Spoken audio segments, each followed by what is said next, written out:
ఈ అప్పు చేయడం బాగా దుర్లక్షణం అయిపోయింది. అందుకే డబ్బులు లేకుండా వస్తువు ఎలా కొంటా ఉంటే ₹1,00,000 వస్తువు కొనాలా, నీ దగ్గర 5,000 10,000 మించిలేవా, 90,000 అప్పు చేస్తావా? బుద్ధి జ్ఞానం ఉందా? పైగా నెలసరి వాయిదాలు ఎప్పుడో కట్టుకోవచ్చు, అర్థం లేదండి. ఉద్యోగంలో చేరాం, 50,000 జీతం ఉంది, ₹3,00,00,000 ఇల్లు కొంటాడండి 30 ఏళ్ళకి సరిపడా. ఇప్పుడు రోజుకు 30 బళ్ళలు వేసుకోవాలి అప్పు తీర్చారు. ఒక చచ్చిపోతాడు అన్యాయంగా, గుండెపోటు వచ్చి. 30 ఏళ్ళకి సరిపడా అప్పు చేస్తావా? 50,000 జీతం ఉన్నవాడికి 3 కోట్ల ఇల్లు ఎందుకంటే పని లేక? అద్దెంట్లో ఉండలేడా? 5,000 10,000 ఇచ్చి ఉండాలి.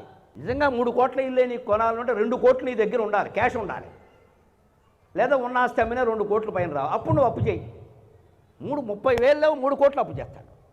30 ఏళ్ళు పెట్టామంటాడు, నెమ్మదిగా కట్టుకుంటాం. ఈ నెమ్మదిగా 30 ఏళ్ళు నెత్తి మీద తలనొప్పి కాదండి, ఆలోచించండి. యువతరం మొత్తం ఇక్కడే దెబ్బతింటున్నారు, ఆత్మహత్యల పాలవుతున్నారు.